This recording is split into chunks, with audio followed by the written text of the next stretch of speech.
Llamo a mi mamá, no me atiende el teléfono y evidentemente ahí yo supe que algo había pasado. Volvemos a llamar a mi abuela y yo lo único que le pregunté fue, ¿tú estás con el SEBIN? Y mi abuela me responde sí.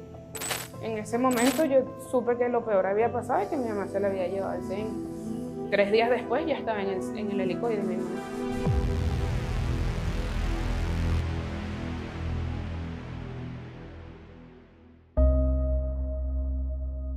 Mi madre trabajó 27 años de servicio en el Consejo Nacional Electoral primero. Y bueno, y ella consigue una oportunidad, aunque hacía voluntariado, en una ONG llamada Súmate, que Súmate es una organización no gubernamental venezolana que tiene más de 20 años defendiendo los derechos políticos en Venezuela, específicamente el derecho al sufragio. Como coordinadora nacional de formación, ella estuvo encargada de elaborar toda la planificación y el plan de formación de los testigos electorales que participaban en las elecciones. Nuestros testigos es lo que ustedes conocen acá como fiscales electorales. Y por esa razón, básicamente, es que ella es detenida después de las elecciones del 28 de julio. Comenzó como un día normal, en una de esas llamadas matutinas para saber cómo estábamos todos.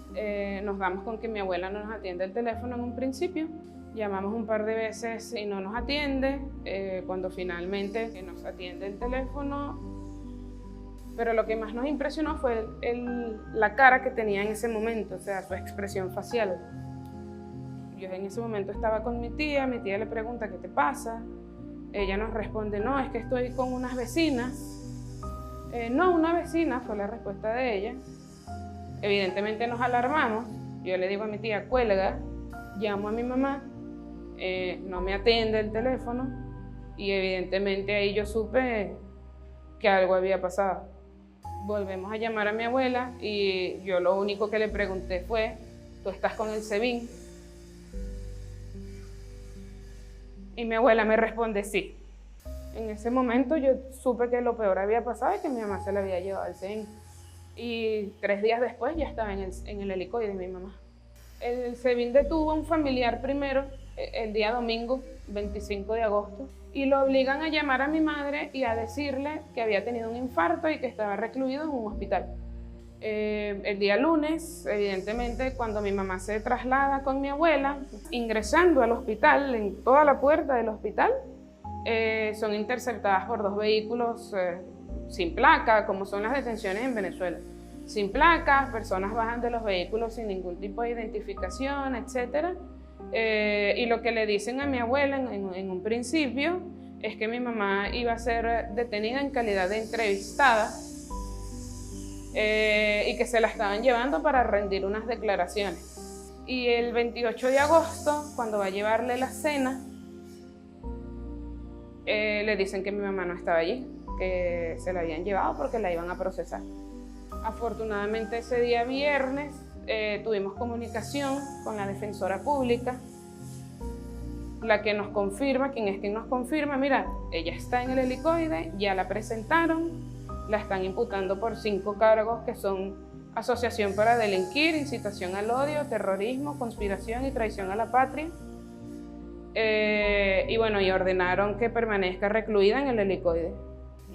Y todavía me acuerdo y me da mucho sentimiento, yo me acuerdo el día que salí de la casa y la abracé y le dije nos vemos pronto, porque yo salí en principio en un viaje de 6 días. A mí lo que más sentimiento me daba no era estar fuera de Venezuela, sino recordar ese abrazo de mi mamá y haberle dicho te veo pronto, y ya pasó 1 año y medio y no la he podido volver a abrazar ni volver a ver.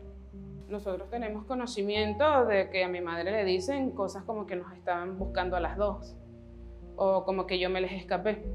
El 30 de julio comienza la escalada del gobierno, las arremetidas contra la gente, las detenciones arbitrarias, las desapariciones, etc. Y me voy a Estados Unidos con mi tía, que es la única hermana de mi mamá.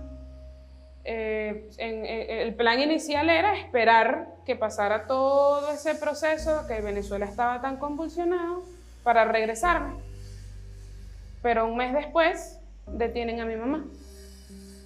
Y cuando detienen a mi madre, yo trabajo en esta misma organización, por eso yo salí días antes de la elección. Pero cuando detienen a mi madre, pues evidentemente que la decisión como familia era que no regresara. Y en ese momento creo que Argentina representaba para mí una oportunidad de asentarme, pues mientras mi mamá salía o mientras Venezuela veíamos cómo se desarrollaba políticamente, y decido ir y llego a la Argentina un 5 de febrero del 2025. Lo peor que le puede pasar a un preso político es que la gente se olvide de ellos, porque en el momento en el que la gente se olvida de ellos, es un preso que no sale, o sea, un preso que queda en la cárcel, quién sabe cuánto tiempo más.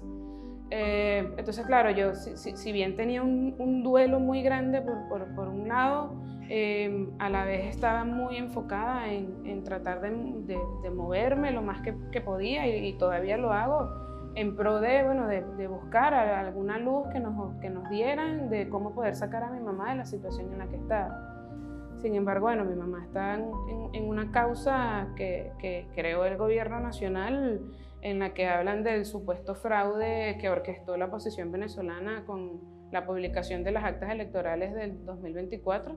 Si no hubiese existido la publicación de las actas electorales, no se hubiese demostrado que Nicolás Maduro perdió la elección del 28 de julio y no estaría hoy por hoy donde está.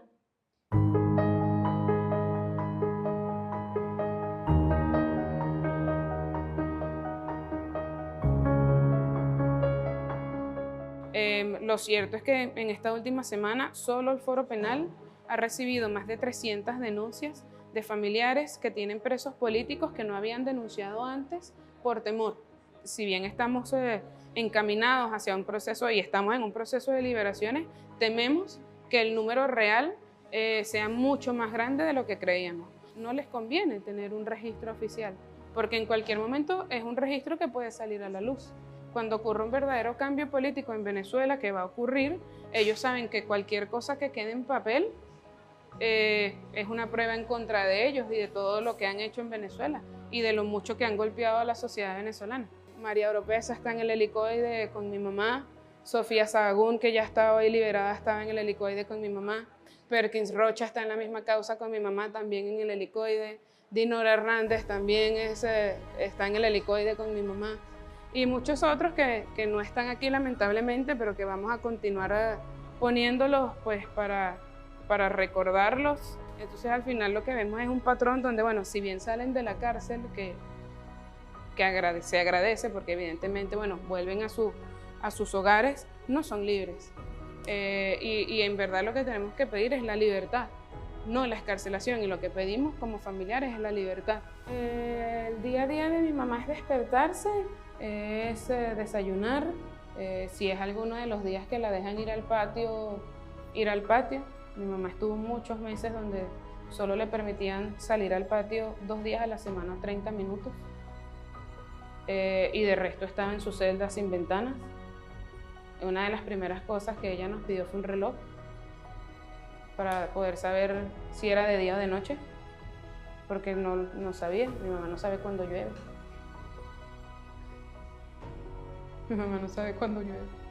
Yo creo que desde que mi mamá entró en el helicoide, o desde que la detuvieron en general, nunca habíamos tenido una oportunidad como esta de que verdaderamente salga.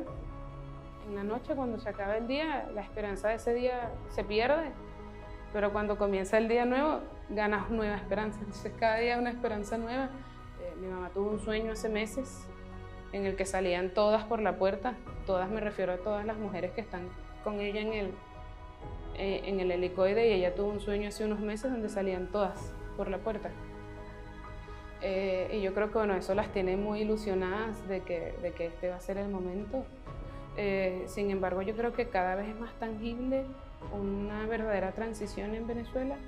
Es importante, y esto lo recalco muchísimo, que no va a existir hasta que no salgan todos los presos políticos, porque solo en ese momento vamos a poder trabajar en una reconciliación dentro del pueblo venezolano, que va a ser importante para la gobernabilidad de cualquiera que vaya a ser presidente, obviamente.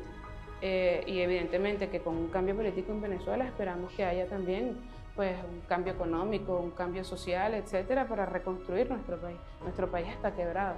En Venezuela no está quebrado solo el país, en Venezuela está quebrada su gente. A pesar de que somos resilientes y a pesar de que estamos acostumbrados a siempre continuar, Venezuela, los venezolanos hemos sido quebrados por todo lo que nos ha tocado vivir. Entonces, bueno, viene un proceso también de sanar como país y como sociedad, pero yo estoy profundamente convencida de que ya empezó.